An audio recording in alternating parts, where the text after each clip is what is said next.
รศัพท์ของวัดคุณโยมเปิ้นโทรมาเสียงมันก็ดังกลิ้งเอากับเปียโทรศัพท์กู้เลยโอ้อันกะเจ้าฟังหลวงพ่อมา70,000ละพ่อนอนเนี่ยนอนเนี่ยพอหันพอนี้หลวงพ่อก็นอนแบบสบายเนาะแม่นถ้ามันสบายแล้วมันสบายหมดนี่เนาะ ก็ปัญถามก็เลยบอกชี้ให้พ่อ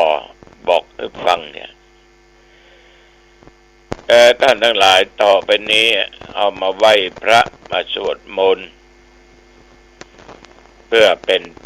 การถวายพระพรชัยมงคลแด่สมเด็จพระเจ้าลูกเธอตะวันนี้ก็เป็นวันคล้ายวันพระราชสมภพของพระองค์ท่านดูง่ายๆก็วันเกิดเนาะผ่านไปละคือพระเจ้าพัชรกิติยาภา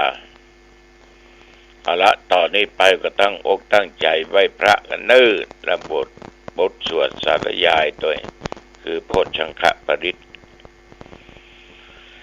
อะระหังสัมมาสัมพุทโธภควาพุทธังภควันตังอภิวาเทมิกราบพระพุทธสวากขาโตภควตาธัมโมธัมมังนัมสสามิกราบพระธรรมสุปฏิปันโนภควโตสาวกสังโฆสังฆังนัมมามิกราบพระสงฆ์นะโมตัสสะภะคะวะโตอะระหะโตสัมมาสัมพุทธัสสะนะโมตัสสะภะคะวะโตอะระหะโตสัมมาสัมพุทธัสสะนะโมตัสสะภะคะวะโตอะระหะโตสัมมาสัมพุทธัสสะพุทธังสรณังคัจฉามิธัมมังสรณังคัจฉามิสังฆังสรณังคัจฉามิตุติยัมปิพุทธังสรณังคัจฉามิตุติยัมปิธัมมังสรณังคัจฉามิตุติยัมปิสังฆังสรณังคัจฉามิตติยัมปิพุทธังสรณังคัจฉามิตติยัมปิธัมมังสรณังคัจฉามิตติยัมปิสังฆังสรณังคัจฉามิอิติปิโสภะคะวะอะระหังสัมมาสัมพุทโธวิชชาจารณะสัมปันโนสุขโตโลกวิทูอนุตตโรปุริสธรรมสารถิสัทธาเทวมนุษย์สนังพุทโธภควาติยันดุนิมิตตังอวะมังคลัญญาโยจะมะนะโพสกุณัจจสัทโธปะปะคะโหตุสุปินังอะกันตังพุทธานุภาเวนะวินาสเมนโตสวากขาโตภะคะวะตาธัมโมสันนิติโกอะกาลิโกเอหิปัสสิโกโอปันนายิโก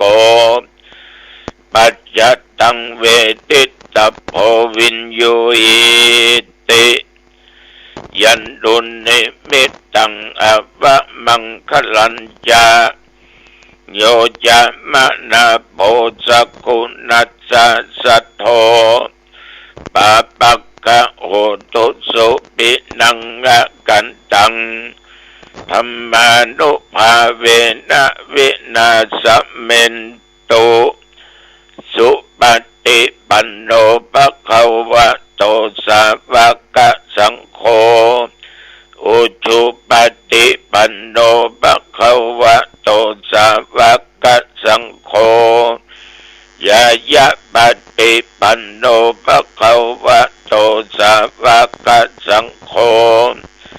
สามิจิปฏิปันโนภะคะวะโตสาวกสังโฆ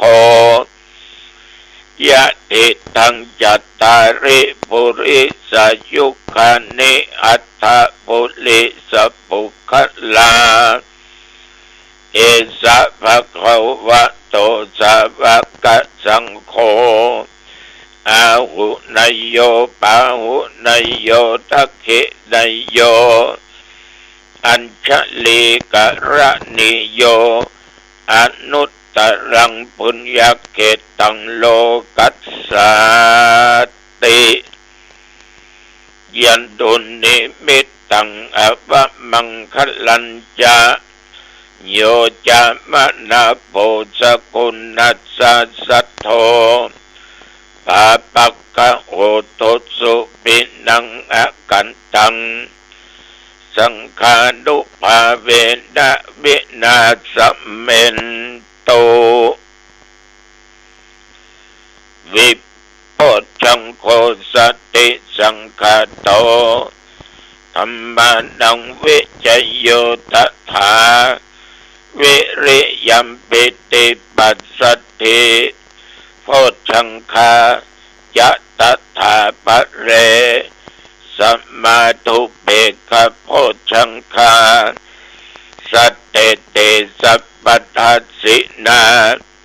มุนินาสัมมาทัคขตาภาวิตาภาหุลิกตาสังวัตตันติอภิญญายะนิพพานายะยะโพธิยาเอเตนะสัจจวัชเชนะโสติเตโอตุสัพพทาเอกัสสมิงสัมมะเยนะโทโมคคัลลานันจะกัสสปังคิลาเนตุกิเตติสวาโพชังเคสัตตะเทสัญญเตจัตตังอภินันติตวาโรกามุตคิงสุตังคะเนเอเตนะสัจจวัชเชนะโสติเตโอตุสัพพทาเอกทาธัมมราชาปิเขลัญเยนะปิปิริโตจุนดาเตเลนะตัญเยวะพันนาเปตวานะสัทรังสัมโมติตวาจะอาภาธาตัมมาบุตธาสิธานะโสเอเตนะสัจจวัชเชนะโสติเตโอตุสัพพทาปะยินาเตจะอาภาธาตินนันนัมปิมะเยสินังมัคคาอัตตกิเลสาวะปัตตานุปติธัมมะตังเอเตนะสัจจวัชเชนะโสติเตโอตุสัพพทา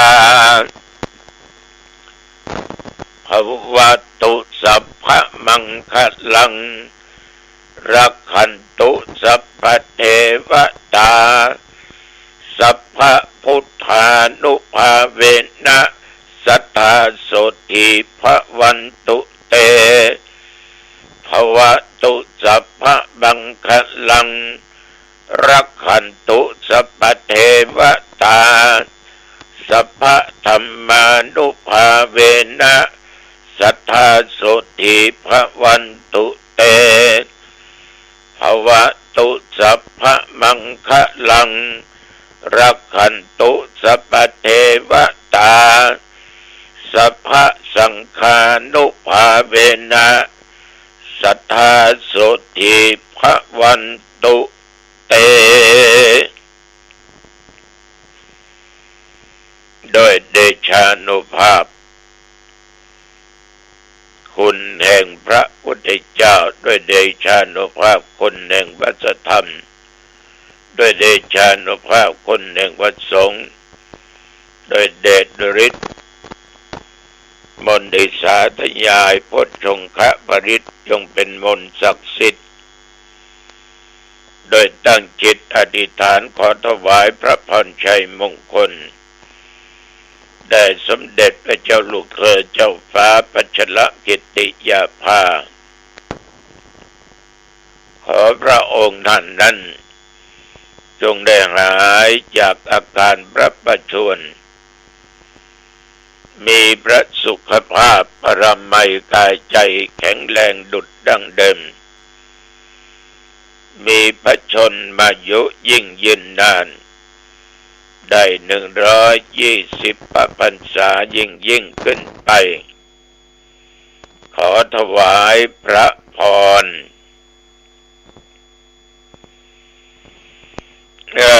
กรมอุตุได้บอกว่าภาคเหนืออากาศจะหนาวจะเย็นละแต่ก็ยังมีฟ้าฝนอยู่นับตั้งแต่เมื่อตะวันวามาจนถึงปัจจุบันว่าเดี๋ยวนี้24 ชั่วโมงแต่ว่านี่ญาติโยมหลังจากฉันเจ้าแล้วอาตมาภาพก็ไปเจริญพุทธมนต์ณที่วัดหนองบัวปทุมสรารามวัดของเจ้าคณะตำบลเกต2หนองตองเป็นฉลองพระครูชั้นพิเศษฉลองการตั้งพระอุปัชฌาย์และปริญญาธรรมหาลัยน็อตเชียงใหม่ที่ท่านเรียนคณะนิติศาสตร์ผ่านไปจึงได้รับปริญญาตรีก็เลยฉลองต่อว่าตอนเช้าต่อว่าก็มีพระเดชพระคุณหลวงพ่อประเทศปริยัติที่ปรึกษาเจ้าคณะจังหวัดเชียงใหม่วัด7 ยอดหลวงพ่อประเทศมังคลาจารย์เจ้าคณะจังหวัดเชียงใหม่หลวงพ่อประเทศรัตนนายกจังหวัดลำพูนและเจ้าคณะจังหวัดพังงามีเจ้าคุณหลายตนโลดแต่ว่าเจริญพุทธมนต์เสร็จเรียบร้อยปอนเรียบร้อยก็ฉันเข้าการฉันเข้ามือเพนมือตอนตะว่าเป็นนั่งสนทนาธรรมกันไปกับท่านเจ้าคุณทั้งหลายแล้วก็กลับวัดหนองตอง4 โมงเย็นก็ออกไปอีกครั้งไปร่วมเจริญพุทธมนต์มอบทุนการศึกษาให้แก่พระเนนที่สอบนักธรรมตรีโทเอกได้เฉพาะตำบลหนองตองและนักเรียนโรงเรียนหางดงรัฐราชอุปถัมภ์อีก10 ทุนกองทุนนี้ก็เป็นกองทุนของคณะสงฆ์ในตำบลหนองตองที่สะสมไว้เมื่อพระสงฆ์องค์เด่นในตำบลสอบนักธรรมตรีโทเอกก็คือทุนการศึกษาทุนละ1,000 กองบุญเป็นการกำลังอกกำลังใจกันตอนนั้นก็ใบพระสมทานอัปสินเจริญพุทธมนต์ที่ท่านมหาสมศักดิ์ รองเจ้าคณะจังหวัดแม่ฮ่องสอนวัดห้วยทรายขาวนำสวดตะว่าก็สวดธรรมจักรกับปวัตนสูตรเรียบร้อยปนานอาจารย์เพิ่งก็โอกาสเป็นทานถวายทานพระสงฆ์อุปนเสร็จก็กลับวัดไผ่วัดมันจะมาปิกมาก็อาบน้ำอาบท่าใส่ผ้าใส่ผ่อนไปที่วัดกำแพงงามเป็นงานข่าวดำเป็นโยมที่รู้จักมักคุ้นกันดีอายุได้75 ปีน้องนุ่งก็เป็นศรัทธาวัดหนองตองคุ้นเคยกับน้องกับตัวของท่านเป็นอย่างดีเป็นเทศทำแบบพื้นบ้านพื้นเมืองในเรื่องสังฆารธรรมจบก็คือพรจบปิกวัด2 ทุ่มป่ายน้อยเดียวแต่วันนี้ญาติโยมบ่มีรายงานฝนตกเนอะที่วัดหนองทองและใกล้เคียงใต้เหนือตกออกบ่มีฝนตกลมก็อยู่ตามปกติอุณหภูมิตะวันนี้ก็34 องศามาปัจจุบันประเดี๋ยวนี้ก็18ก็ได้เว้ย18 องศาวันเวลาผ่านไปญาติโยมผ่านไปโดยที่เราบ่รู้สึกถ้าเราขาดสตินี่นะความแก่ก็ผ่านไปแก่ไปผ่านไปแก่ไปเบิ่งว่าเนาะอายุผ่านมาเท่าใดหูแต่จะอยู่เท่าใดไปหน้ามันสั้นกว่าไปหลังมันบ่หูฉะนั้นศรัทธาสาธุชนญาติโยมในชีวิตต้องฝึกจิตฝึกใจเป็นสมาธินึกแต่ว่าได้โอ้ถึงเรื่องกสิณ10ไปโดยย่อโดยสังเขปอันนี้เอาอสุภะ10อสุภะเนี่ยญาติโยมเนี่ยเป็นข่าวกันอยู่ สำนักปฏิบัติหนึ่งเป็นขอเอาสรีระร่างกายซากศพไปมอบทางวัดเอามาเป็นสิ่งที่พิจารณาเป็นกรรมฐานอสุภะนี่มันเป็นสภาพแห่งสิ่งของอันบดสวยบ่งงามเป็นที่ชอบใจเจริญใจสำหรับคนบางคนหรือบางท่านที่พบเห็นสิ่งเหล่านี้ต้านหรือใจเป็นอารมณ์ในกรรมฐานเพื่อให้ผู้เจริญอสุภะมาเป็นกรรมฐานเนี้ยประยึดมั่นถือมั่นในร่างกายของตัวเองและคนอื่นว่าเอาอย่ามารูปหล่อแท้เองมางามมาสวยปะล่ำปะเหลือพ่อเหมือนนางฟ้าลงมาฉะนั้นเพื่อมือมองอย่างนี้ก็จะมีวิธีการหรือขั้นตอนในการเจริญพิจารณาดูคนที่ตายแล้วโดยแยกออกพิจารณาเป็นส่วนไปแต่ว่าได้อู้กรรมสมัยเมื่อคุณ